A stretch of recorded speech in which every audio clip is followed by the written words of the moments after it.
Hello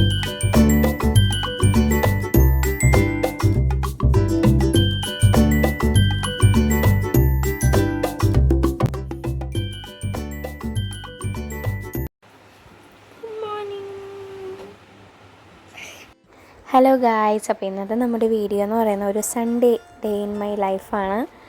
അപ്പോൾ വീട്ടിലുണ്ടായിരുന്നു, പിന്നെ ജോലിയുടെ ആവശ്യമായിട്ട് വൈകുന്നേരം കുറച്ചൊന്ന് പുറത്ത് പോയാൽ മതിയായിരുന്നു. അങ്ങനെ ഞാൻ വിചാരിച്ചു ഒരു കുഞ്ഞ് വീഡിയോ എടുക്കാൻ. അങ്ങനെ രാവിലെ തന്നെ എണീച്ചിട്ട് അപ്പോസിൻ്റെ അടുത്ത് സ്നേഹപ്രകടനവും കാണിച്ചിട്ട് കിടക്കുമായിരുന്നു. അത് കഴിഞ്ഞ് നമ്മുടെ മുറ്റത്ത് താമര വിരിഞ്ഞിട്ടുണ്ടായിരുന്നു. അപ്പോൾ താഴെ ഗണപതി നടയുടെ അവിടെയാണ് വെച്ചിരുന്നത്. പക്ഷേ നമ്മളിവിടെ രാത്രി ആകുമ്പോഴത്തേക്ക് പന്നി ഇറങ്ങും. അതുകൊണ്ട് 2 തവണ നമ്മുടെ ചെടിയൊക്കെ തട്ടിയിട്ടിട്ടുണ്ടായിരുന്നു. അതുകൊണ്ട് അടുത്ത് ഇപ്പോൾ കിണറ്റിൻ്റെ സൈഡിലായിട്ടാണ് വെച്ചേക്കുന്നത്. അങ്ങനെ ഇതാ നമ്മുടെ താമര വിരിഞ്ഞ് വന്നിട്ടുണ്ട്. അത് കഴിഞ്ഞ് ഞാൻ പിന്നെ ബ്രഷ് ചെയ്യാനായിട്ടൊക്കെ പോയി. ഞാൻ വന്നപ്പോഴേക്ക് അപ്പൂസിനെ എണീച്ച് വന്നിട്ടുണ്ടായിരുന്നു. സ്കൂളിൽ പോകണ്ടാത്തതുകൊണ്ട് ഞാൻ നിർബന്ധിച്ചില്ല, അവന് ഇഷ്ടമുള്ളപ്പോൾ വരട്ടെ എന്ന് വിചാരിച്ചു. അങ്ങനെ വന്നപ്പോൾ അമ്മാമ്മയെടുത്ത് സംസാരിച്ചുകൊണ്ടിരിക്കുകയായിരുന്നു. അത് കഴിഞ്ഞ് ഞാൻ സ്കിൻ കെയർ ചെയ്യാനായിട്ട് പോയി. ഞാൻ സ്കിന്നിന് അത്രയ്ക്ക് നന്നായിട്ട് ശ്രദ്ധിക്കുന്ന ഒരാളല്ല. അപ്പോൾ ഞാൻ ജസ്റ്റ് ഇടുന്ന ഒരു അലോവേര ജെല്ലിടും, പൗഡർ ഇടും. അങ്ങനെ വീട്ടിൽ നിൽക്കുമ്പോൾ സമയമുണ്ടെങ്കിൽ മൂടുണ്ടെങ്കിൽ മാത്രമേ ഞാൻ എന്തെങ്കിലും ചെയ്യാറുള്ളൂ. അങ്ങനെ അതൊക്കെ കഴിഞ്ഞിട്ട് അപ്പോൾ ഇന്നലെ 4th സാറ്റർഡേ ആണല്ലോ. അപ്പോൾ അതിൻ്റെ ഇതായിട്ട് ഉണ്ടായിരുന്നുകൊണ്ട് നമ്മുടെ ഷോക്കേസൊക്കെ ഒന്ന് ക്ലീൻ ചെയ്തു, അതാണ് വീഡിയോ എടുത്തത്. അപ്പോൾ അപ്പോസ് ബ്രഷ് ഒന്നും ചെയ്തിട്ടില്ല ഇതുവരെ. അത് അവിടെ ഇരുന്നിട്ട് ആനിമൽസിനെയൊക്കെ എടുത്ത് വെച്ചിട്ട് കളിച്ചുകൊണ്ടിരിക്കുന്നുണ്ടായിരുന്നു. അത് കഴിഞ്ഞ് കുറച്ച് കഴിഞ്ഞപ്പോഴത്തേക്കും ചേട്ടൻ വിളിച്ചായിരുന്നു. അങ്ങനെ അപ്പയും മോനും കൂടെ സംസാരിച്ചുകൊണ്ടിരിക്കുകയായിരുന്നു. അതിൻ്റെ ഇടയിൽ അപ്പൂസ് നമ്മുടെ ആൽബം നോക്കിക്കൊണ്ടിരിക്കുകയായിരുന്നു. ഓരോരുത്തരെ കണ്ടിട്ട് ഇത് ഇന്നാരല്ലേ, ഇത് ഇന്നാളല്ലേ എന്നൊക്കെ പറഞ്ഞ് ചോദിച്ചുകൊണ്ടിരിക്കുന്നുണ്ടായിരുന്നു. അങ്ങനെ അപ്പേനെ കാണും. ഇപ്പം ചേട്ടന് ഭയങ്കര മിസ്സിങ്ങാണ് അപ്പൂസിന്. എപ്പോഴും ചോദിക്കും കാണണം, അപ്പോൾ വരാത്ത എന്ത് എന്നൊക്കെയുള്ള. അപ്പോൾ കുറച്ച് നേരം അപ്പയും മോൻ്റെയും ഒരു ടോക്ക് ടൈം ആയിരുന്നു.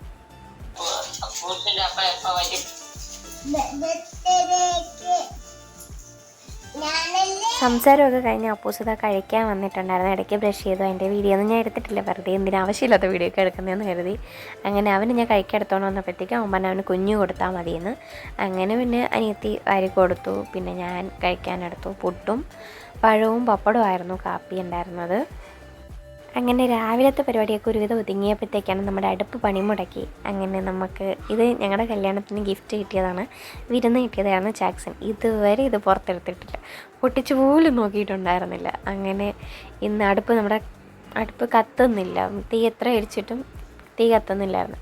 അങ്ങനെ പിന്നെ ചോറൊക്കെ അതിലാണ് വെച്ചിരുന്നത്. അതിൻ്റെ ഇടയിൽ അപ്പൂസ് പിണങ്ങിയൊക്കെ ഇരിക്കുന്നുണ്ടായിരുന്നു. അത് കഴിഞ്ഞ് ഞാൻ അമ്മ ഇടയ്ക്കൊന്ന് ഹോസ്പിറ്റലിൽ പോയിരുന്നു. അപ്പോഴത്തേക്കും ഞാൻ അരി കഴുകിയൊക്കെ അടുപ്പത്തിട്ടു.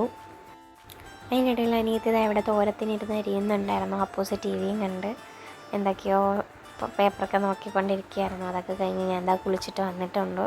കുളി കഴിഞ്ഞ് വന്നപ്പോഴത്തേക്കും അമ്മ കൊഞ്ചുകറി വെച്ചുകൊണ്ടിരിക്കുകയായിരുന്നു. നമ്മളിവിടെ കൊഞ്ചു കറിയും തോരനും ആയിരുന്നു ഇന്നത്തെ ലഞ്ചിനുള്ള കറികൾ.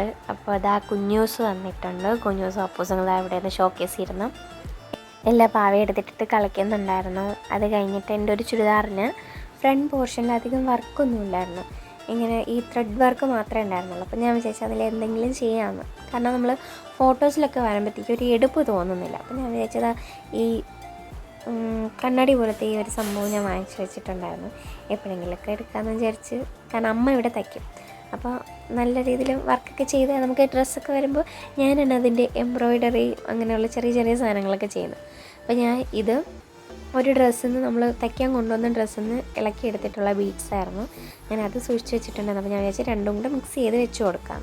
അങ്ങനെ ഞാൻ അതിരുന്ന് ചെയ്യുമായിരുന്നു. അപ്പോൾ ഇതാണ് ഇതിൻ്റെ ഫൈനൽ ലുക്ക് വന്നിട്ട്. ഇഷ്ടമായെങ്കിൽ കമൻറ്റ് ചെയ്യാൻ മറക്കല്ലേ. അപ്പോൾ അതൊക്കെ കഴിഞ്ഞപ്പോഴത്തേക്ക് ഉച്ചയായി. ഞാൻ കുഞ്ഞപ്പനും അപ്പൂസിനും വേണ്ടിയിട്ട് എഗ്ഗ് പൊരിച്ചിട്ട് ചോറ് കൊടുക്കാൻ വന്നിട്ടുണ്ട്. രണ്ടുപേരും കൂടെ അതായിരുന്നു കഴിച്ചുകൊണ്ടിരിക്കുന്നുണ്ട്. അതിന് എനിക്ക് 2 മണിയായപ്പോൾ വീട്ടിൽ നിന്ന് ഇറങ്ങണമായിരുന്നു. അങ്ങനെ രണ്ടുപേരെയും കൂടെ ഇറക്കി കിടത്തിയിട്ട് പോകാമെന്ന് വിചാരിച്ചു. കുറച്ച് നേരം കുഞ്ഞൻ കിടന്നു. കുഞ്ഞിന് പിന്നെ വേണ്ടാന്ന് പറഞ്ഞു. പിന്നെ ഒരുവിധം കുഞ്ഞൻ പിന്നെ അങ്ങ് വീട്ടിൽ പോയി. അപ്പൂസും കിടത്തി ഉറക്കിയതിന് ശേഷം കഴിച്ചിട്ട് ഞാനും അനിയത്തിയും കൂടെ, എനിക്കൊരു കൂട്ടിന് അനിയത്തിയും കൂടെ കൊണ്ടുപോയി. അങ്ങനെ ഞങ്ങൾ രണ്ടുപേരും കൂടെ വീട്ടിൽ നിന്ന് ഇറങ്ങിയിട്ടുണ്ട്. അപ്പോൾ ജോലിയുടെ ഭാഗമായിട്ടൊരു മീറ്റിംഗ് ഉണ്ടായിരുന്നു, അതിന് വേണ്ടിയിട്ടാണ് ഞാൻ പോയത്. അങ്ങനെ നമ്മൾ പോയിട്ടുണ്ടായിരുന്നു. അപ്പം പിന്നെ അത്രയൊക്കെ ഉള്ളൂ വീഡിയോ. പിന്നെ അധികം അങ്ങോട്ട് വീഡിയോ ഒന്നും എടുക്കാൻ പറ്റിയിട്ടില്ല. തിരിച്ച് വന്നപ്പോഴത്തേക്ക് 6 മണി കഴിഞ്ഞു. അപ്പോൾ വീടെത്തി. പിന്നെ അപ്പൂസിനോട് ഇരുന്നു. സംസാരിച്ചു. അപ്പൂസ് പിണങ്ങി അമ്മ എന്ത് താമസിച്ചെന്നൊക്കെ ചോദിച്ചിട്ടിരിക്കുന്നുണ്ടായിരുന്നു. അപ്പോൾ ഇന്നത്തെ വീഡിയോ ഇത്രയേ ഉള്ളൂ. വീഡിയോ ഇഷ്ടമായാൽ ലൈക്ക് ചെയ്യണം, ഷെയർ ചെയ്യണം, സബ്സ്ക്രൈബ് ചെയ്യണം, കൂടെ നിന്ന് സപ്പോർട്ട് ചെയ്യണം. Thank you.